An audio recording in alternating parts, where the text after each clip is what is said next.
All right. Now we're on lesson 3, and we're getting the alpha stem of the first declension. This is alpha stem. And this is a feminine noun. And what we have here is we have an alpha stem with the first declension. Makaroi, hoi, kasaroi, te, cardia, hoti, atoi, ton, theon, osanta, osanta. Makarioi is blessed, and in hoi, kasaroi, this would be the pure. Te, cardia is in heart, hoti is for, or gives a reason. Atoi, they, pronoun. Ton, theon is the God. Osantoi, osanta, shall see. Right? We have some irregular verbs, and this osanta is an irregular verb, like go in, gone is irregular in English. Okay? There are a few verbs that are irregular. We'll get to those later. Now, these are feminine nouns, and you can tell that if we scroll down just a bit. And that was Matthew 5:8. Feminine nouns in the alpha stem. Stems in alpha. Now notice here, we have nominative, genitive, ablative, dative, instrumental, locative, accusative, and vocative cases.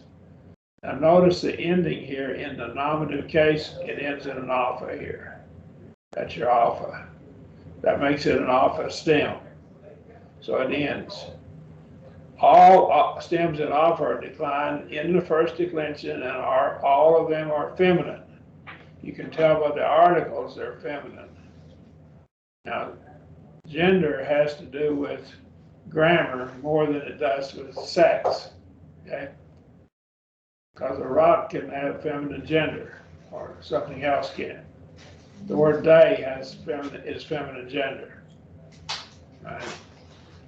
And they're all feminine. There are 2 types of alpha nouns.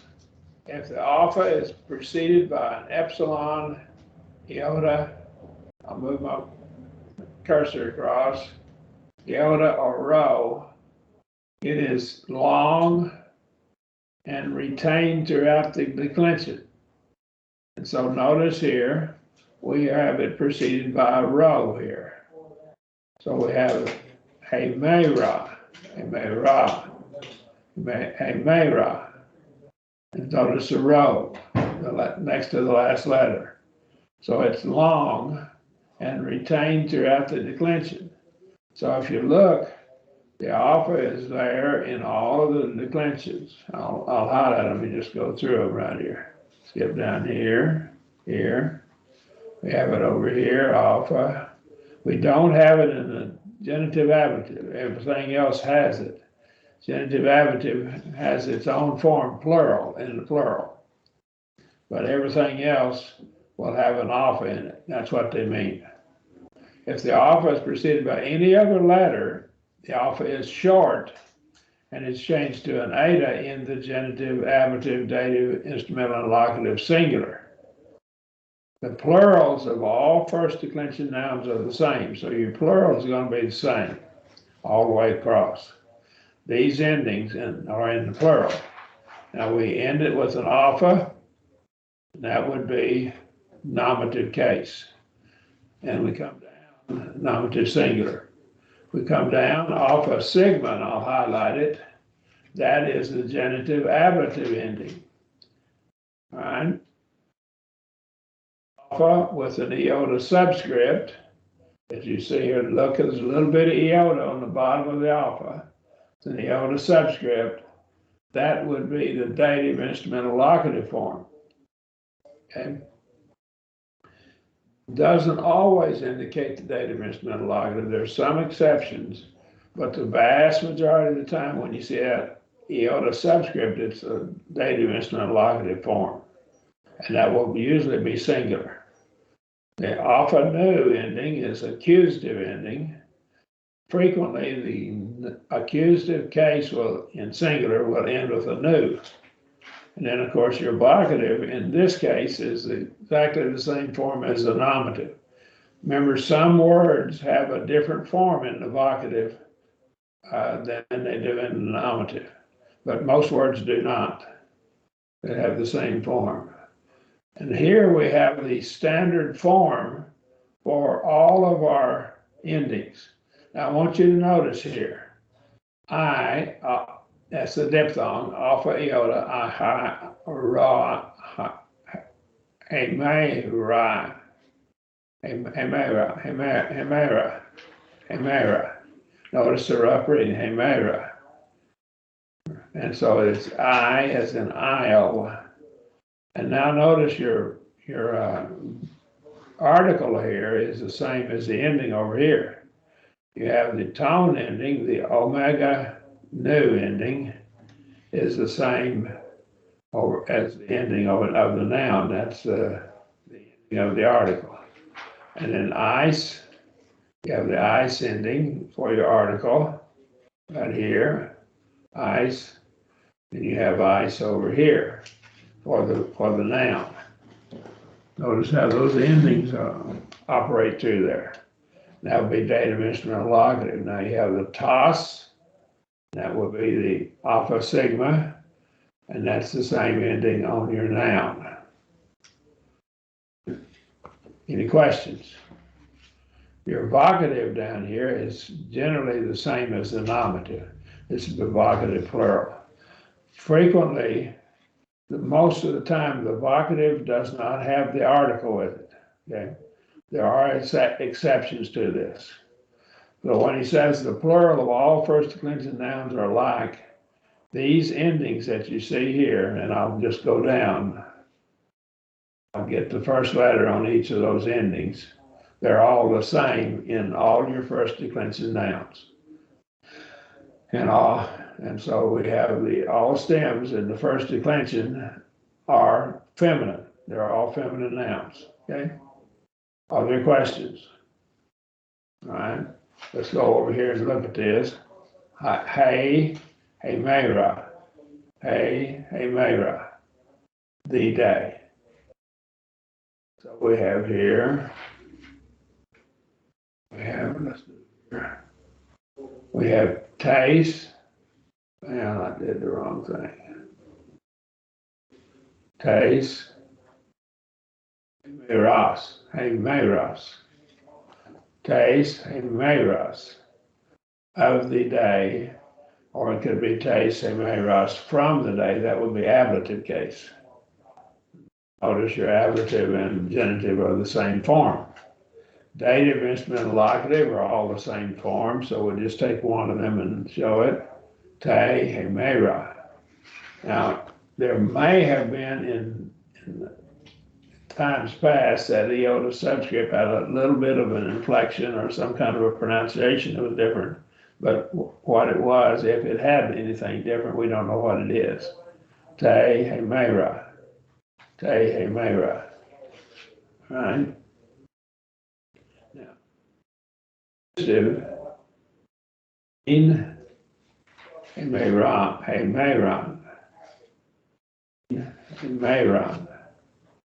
And so that would be the day.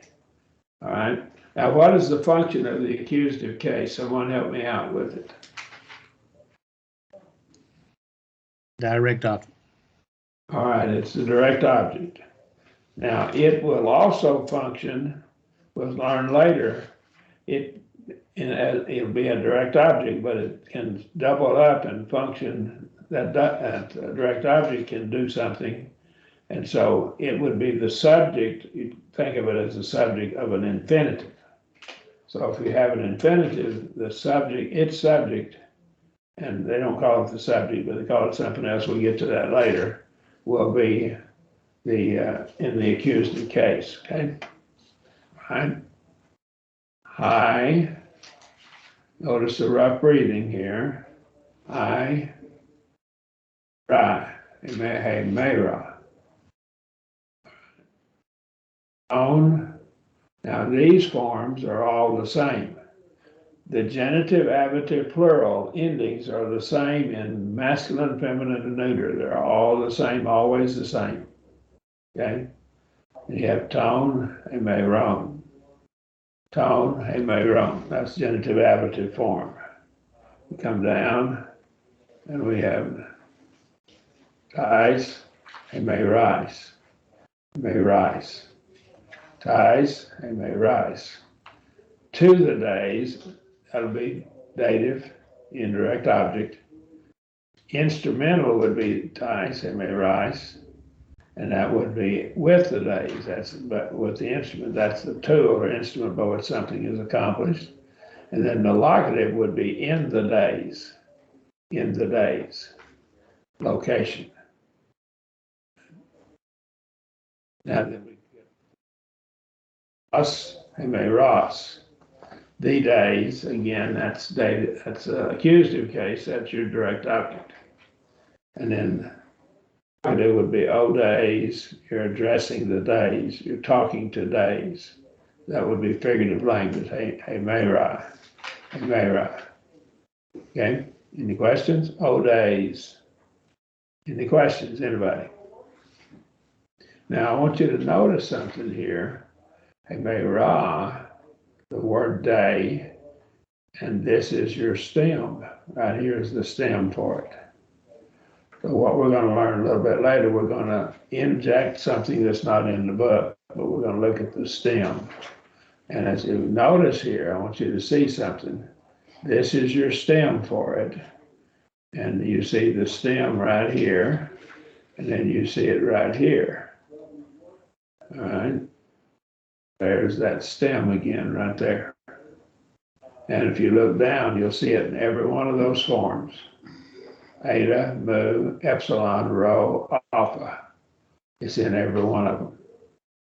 Any questions? Now, there may be some rules. Some of the letters may change in that stem due to some other rules, but generally you'll see them in every one of the forms. Any questions? Right? Lachemera or declined cardia, heart, aletheia, truth, and all other nouns of the same type. And so what we have here, now notice, hey, glossa. That's your stem is glossa. All right? And that's basic stem. Accents on the omega. Tes, genitive form, that's your article. Glossates. And again, the ascending. Now, if we go back up and see our form, we have here a little bit different one. The nominative still retains the alpha, but your genitive and ablative, because of these rules up here, if it's preceded by an epsilon, iota, or rho, it's long, and any other letter, it's short. Right?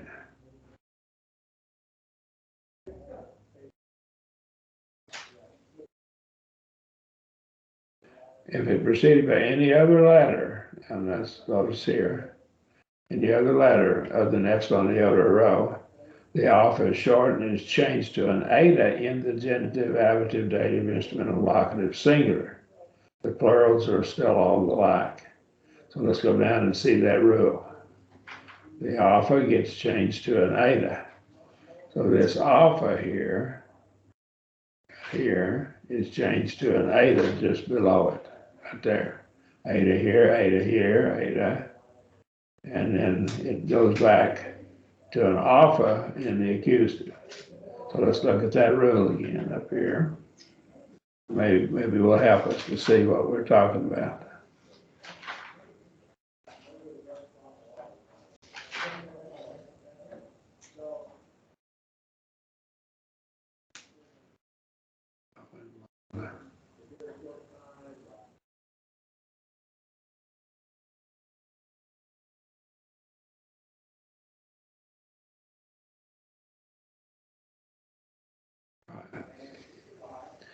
Let's look at a rule. If it's preceded by any other letter, the alpha is short and changed to an eta.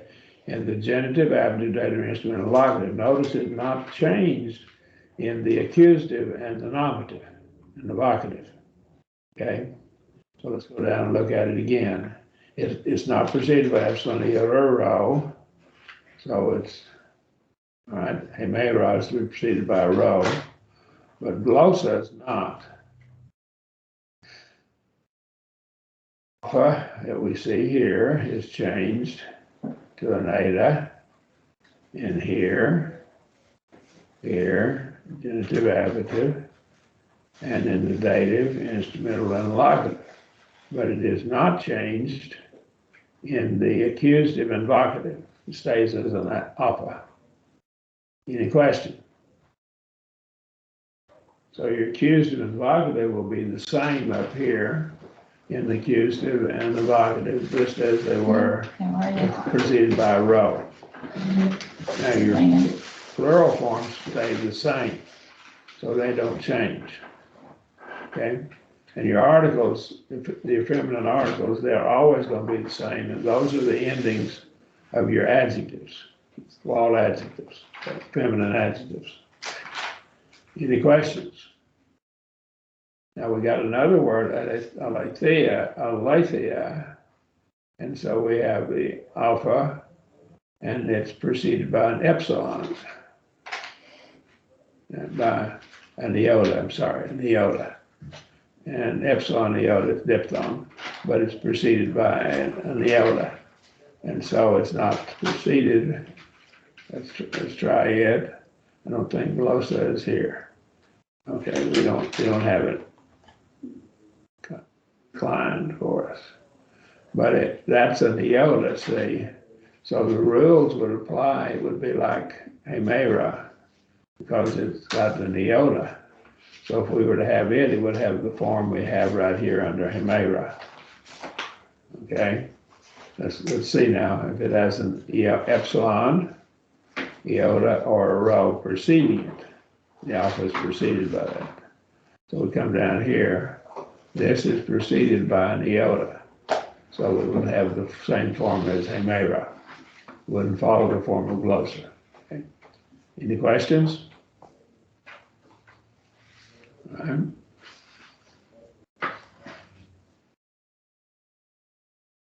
Like glossa are declined, doxa, glory, and thalassa, C. So your alpha is preceded by sigma, it's preceded by C here. And so all nouns are not, in alpha, are not preceded by epsilon or rho. They're declined just like the other nouns. Now they'd be declined like glossa up here. The endings would be like glossa. Okay. So those are your two rules that you need to kind of learn, and that'll tell you how they're declined. Are there questions? Anybody? Okay. All right. Now the definite article, and the term definite article may be a little bit of a misnomer. All right. In that what it does, it implies that you have an indefinite article, which we really don't have in Greek. There's not an indefinite article. So technically we don't think of it as a definite article, okay? Although most people call it that, but the definite article here, let's look at it just a minute. I want to call it definite article. Ho is a masculine. Ho is masculine. All right. I can't get that off the screen. Okay. All right. Can't drag it off the screen for some reason. Okay.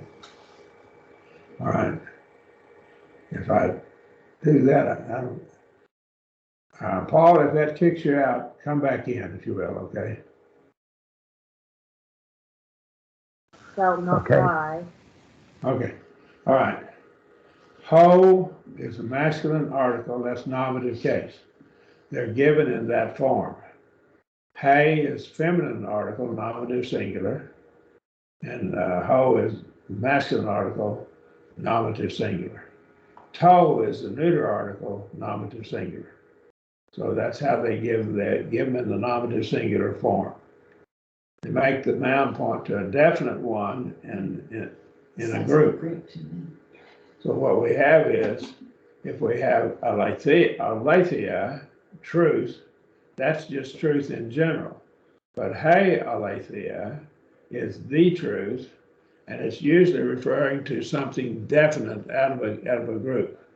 So it's the truth. It's probably a definite truth revealed by the Holy Spirit, or revealed in the scriptures themselves.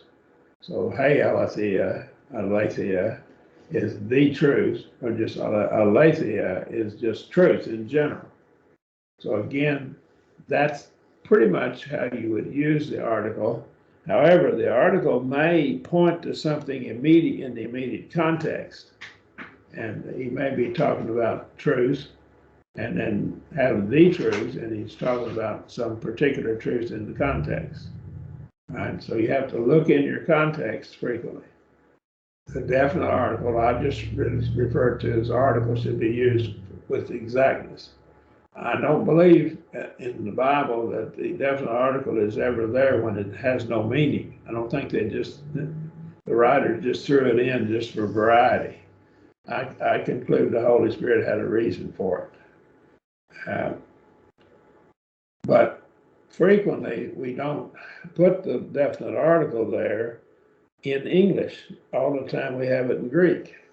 For instance, with the word God, the word article will be either present or not present. And the authorities tell us with the word theos, or God, the article indicates the one who is a person. It's dealing with the person of God. Whereas without the article, it's dealing with the deity or the characteristics that one has who is deity. And that's generally what the thrust of it is. It will be there sometimes with proper names, and which we wouldn't have in English, okay? Abstract nouns frequently have the article, and that would be such like righteousness or love or something like that. And the article, we would omit it, but the Greek would use it if it's belonging to a class of things. Okay? Now, we see John 1:1, and the article will be omitted between a preposition and a noun in arche, in the beginning. And so we would translate that in English as in the beginning. But frequently it will be dropped if there is a preposition. The word in here, where my cursor is a preposition. It's a preposition in. In, if you transliterated it, and that would become like the word entrance or enter in English, coming probably derived from that word. Arche is the beginning, in the beginning. That's John 1:1. Greek does not have an indefinite article, and so we use a term. Here's a new term for you, and this is the anarthrous.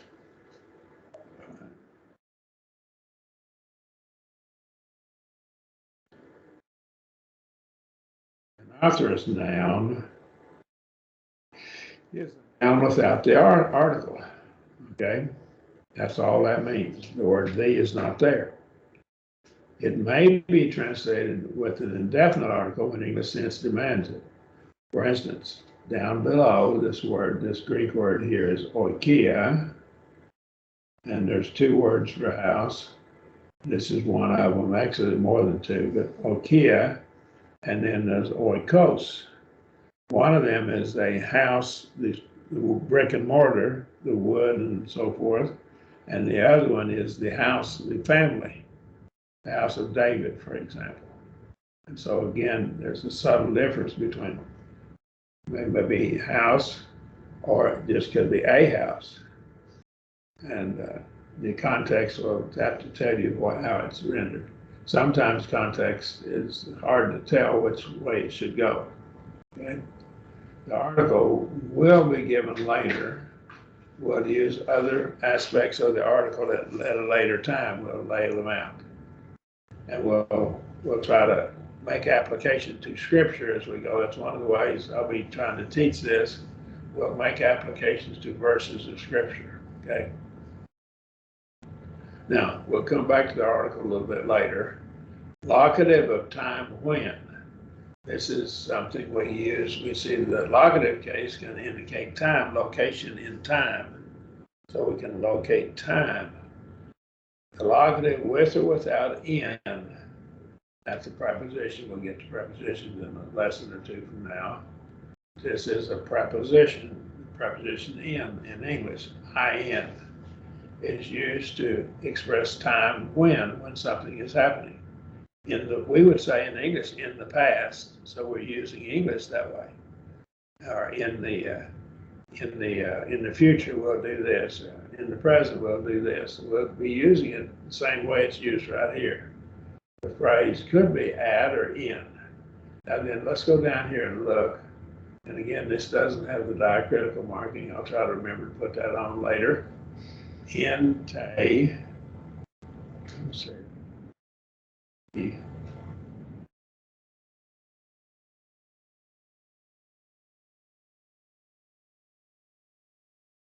Intake on a ra, hora. Intake on a ra, hora. Now notice the rough reading of the last word. In the evil. And then hora is hour. And probably our word hour, H-O-U-R, comes from this Greek word, hour, okay? Right, any question? In the evil hour. And of course, this is pointing out a specific kind of hour and express it at that time or in that time, at the evil hour or in the evil hour. Either way could be translated, right?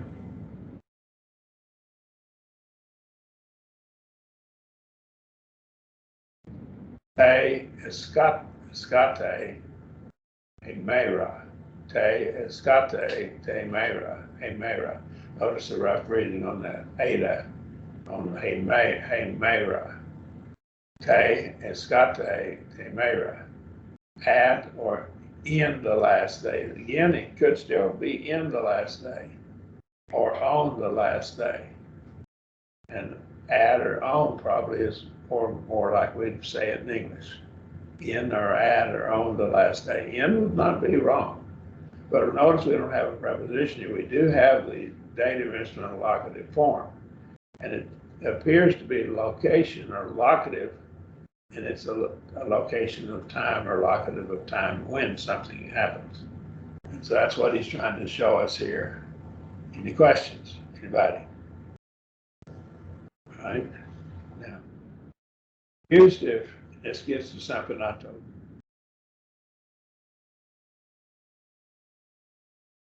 A noun or pronoun with which the infinitive is used, accusative of general reference. That's what it's called rather than the subject of the infinitive. Accusative of general reference. Must be in the accusative case. Notice, it must be in the accusative case. This is rule of syntax, basically. We come here and we say, we read this.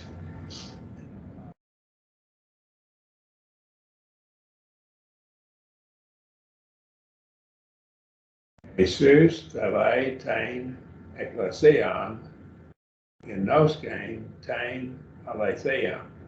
Again, we don't have all the diacritical markings here. I can see some missing. I'll need to go back and I'll fix that later. All right. Jesus is Jesus, and we have a verb which we've already had this from Thello. It's the wishes. And so this is a wish that he has that he's thought out. It's something, he's thought this out and reasoned it out. He wishes the church, the assembly, the called out group of people. And now we have an infinitive. Notice the gnoschein, and my mouse will move around underneath it. Gnoschein, that's a present infinitive. And that's to know from gnosko. To know what? Well, to know the truth. The truth is what is being known. Okay? So now then, here we have This is give us something very interesting. Jesus is nominative case. Tele is a finite verb. So the subject of the finite verb, tele, is Jesus or Jesus. Tain ecclesion is in the accusative case. That's the direct object. So the wishing or the willing is for the church to do something. What is the church to do? The church is to know. So the subject of the accusative of general reference, think of it as a subject, of this infinitive gnoskane is tain ecclesion, that is the church. And then we have another accusative case over here, and this is functioning as the object of it. And what does he want them to know? He wants them to know the truth. Okay? That's a more complex sentence. Because now then we can have the subject doing something, and then we can have the direct object, the church, doing something. What is the church doing? It's knowing what? It's knowing what? It's knowing the truth. Okay. Any questions or comments? Anybody? All right. Now, let's try this next one down here, and I'll highlight it again.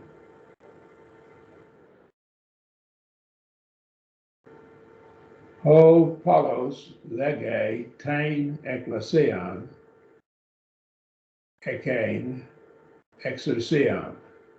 Ho polos lege tain ecclesion ekain exousion. Right? Ho polos is the Paul. Now here in this case in English we wouldn't put the article with the person's name. Right? Unless we had more than one Paul and we pointed to someone in the class, the Paul, but that would be kind of awkward even in English. So we don't translate the article here, but it is pointing to a specific person named Paul or Paulos. That's Paul. Why is it used for Paul and not for Jesus? Like for Paul what? Why is it used for Paul and not for Jesus, for instance, in the sense above? When would you use it, I guess, is the question. Well, in this case, it's probably a little more definite and singling out someone. It may be with the word Jesus, it is in some instances. And so our problem is that becomes a difficult thing. The study of when the article is used and when it's not is a real tough subject in Greek. Because we get into little peculiarities of it. Sometimes some writers will use it more than others, and but it generally points to definiteness. And so in the first one with Jesus, Jesus, without the article, what it's saying is it's not pointing to Jesus quite as strongly as it would be to Paul in the second one. And this would be necessary if you were had maybe more than one person, and we might have to single them out, or there might be more than one person named Paul. In Acts 13, there were two people named Paul, and that was Sergius Paulus and then Paul the Apostle. And so it might be that in that context, you would see the article with the word Paul, and that would single out the particular Paul, the important one in the context, the Apostle Paul. Again, the notes that I sent you, I have a lot of information on the articles and when they're used, and this gets into, we're going to have to really add information as we go through and make application of it. I guess I'm kind of skirting around the issue, but it gets pretty not complicated. It's just we have to look at the rules and how it works. Okay. I appreciate your response. Thank you. I don't know that I did a good response, but I'll try. Okay. Ho Paulos lege, and so that's your subject. Paul. Lege is a finite verb, so the subject is in the nominative case, pointing to a particular Paul and singling him out and maybe calling more attention to him. And he says, he speaks, or he says, he says that tain ecclesian, and that is the church or the called out group of people, the church. And so the church, he's speaking of the church or about the church.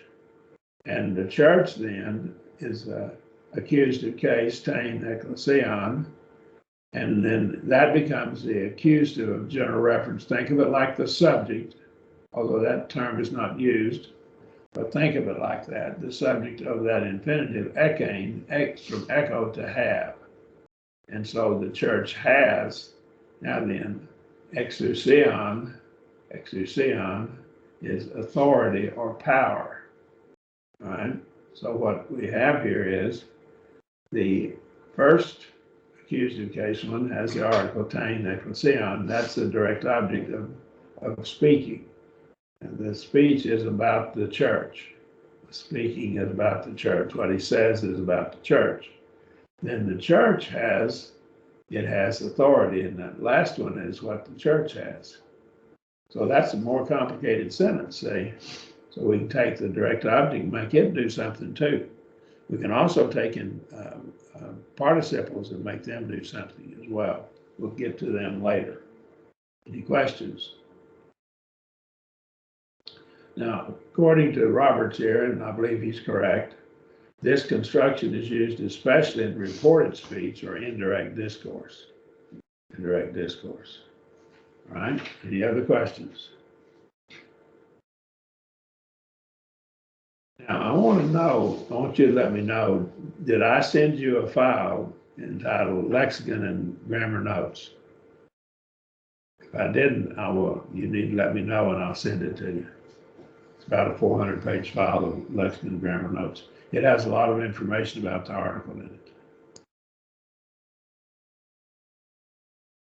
Here's our vocabulary, and we have more than one word for but. And here's one of those words, Allah. That's not Arabic, okay? Allah, that's a conjunction, and it's but. But Allah contrasts two things that are in different categories, whereas they, conjunction but, will link together two things that are in, but it will often transition to something new as well. But day is a little different, so we need to get back into them. And the information that I have in that file that I entitled Lexicon, Greek Lexicon and Grammar Notes, Grammar and Syntax, and I think just Grammar Notes, will contrast those two words if you study through it. All right? So that's but. That word's found many, many times in the New Testament. Here's the next vocabulary word. I did that again.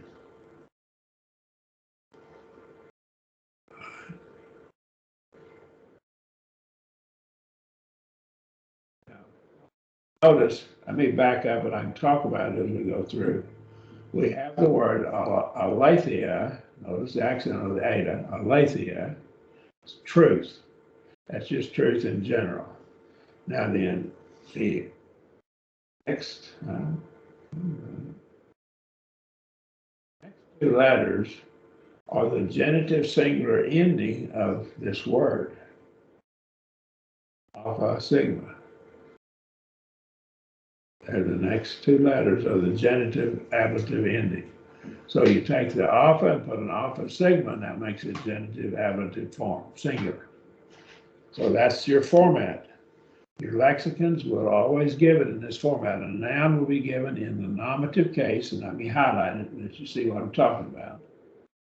This is a nominative case form right here. Nominative case, nominative singular. Then you take the alpha and make it alpha sigma. That will make the genitive ablative ending. Now, with this much information, and also this next piece, the article here, that's a nominative singular feminine article. So that tells us it's a feminine noun. It tells us the ending, what happens in the case here, the alpha, iota, or rho. And so it continues to be an alpha. That goes back to our rule that we had earlier. So we can parse it, okay? We can parse that noun. Here's another one. Notice here, there's a rough breathing over the alpha. Ha, amartia. And if you went off to get a doctorate degree in theology, you'd probably have something like hamartology or something like that, the study of sin. And so there might be classes in that. Hamartia is sin. That's actually missing a mark. And it almost implies you understood what the mark is, whereas some of the other words for sin might imply that you did it ignorantly. But this seems to be more like you had a mark and you missed it, you fell short of it. Or I think of like shooting a bow and you miss the bullseye, you don't hit the bullseye. And that's a nominative form, singular, of course. And From my again, understanding, that word can mean sin offering as well. and there's a different word that's derived from the same root that's sin offering, okay? Right? But it can be a sin offering, that is certainly true. And of course, context would have to tell us, all right? And again, the alpha sigma is the ending, that's an alpha sigma ending, genitive, ablative, ending singular. Eta, it's an eta. That hey, with eta with the rough breathing, that's your article.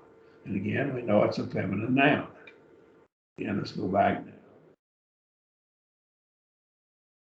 I'm trying to let you see how your lexicon will be formed. Basileia, and of course, Basileia, and that is kingdom. I remember that word from St. Peter's Basilica. That's where the Pope is, and that's a kingdom. Actually, do you know that it's considered a separate nation? And but anyhow, and they send ambassadors there. Nations do. But Basilica, that probably is Latin, but I don't know for sure. But it sounds like that word. Okay, Basileia, kingdom. Of course, alpha sigma, that is your nominative, genitive, ablative, and article. Rule, reign, or kingdom. Right.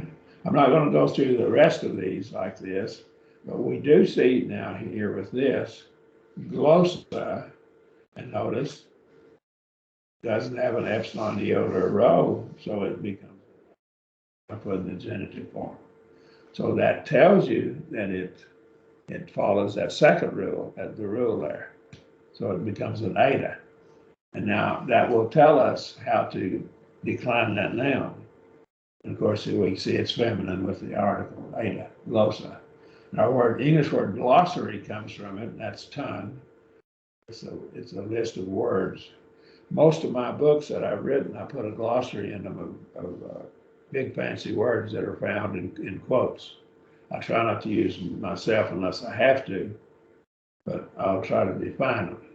Now, my way when I write my books, if the word's only found one time in the book, I define it in a footnote so you don't have to go back to the glossary. But if it's found more than once, I'll put it in the glossary rather than a footnote.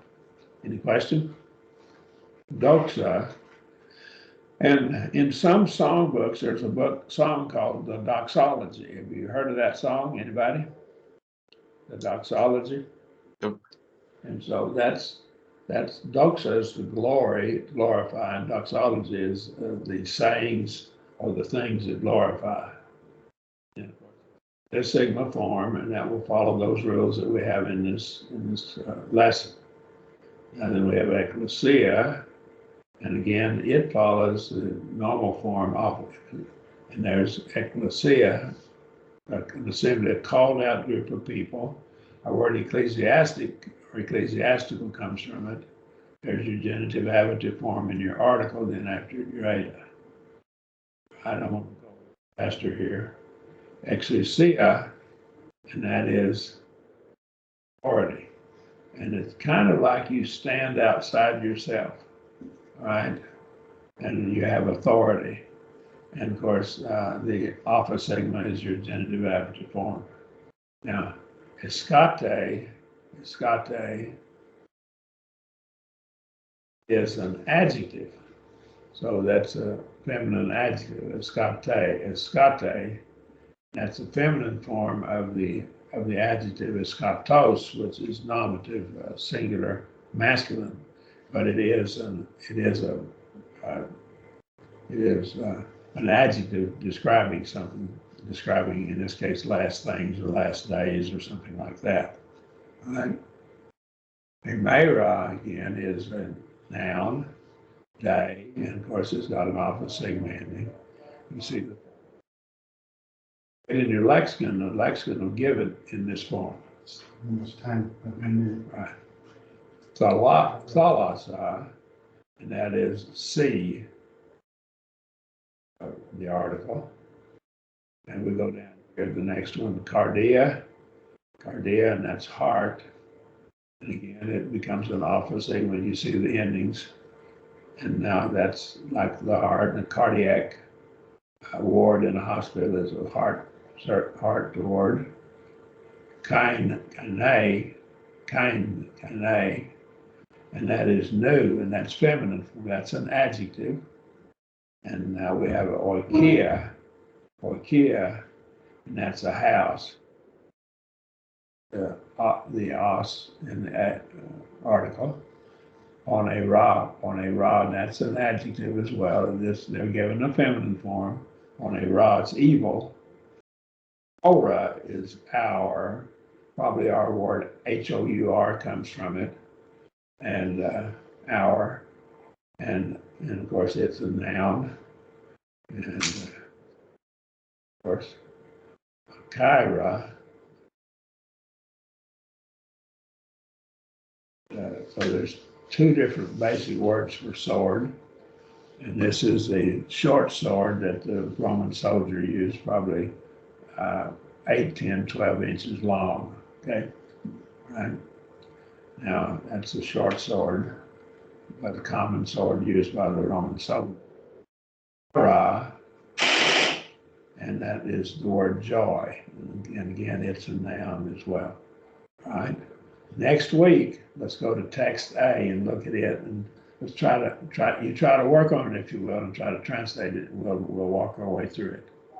Any questions?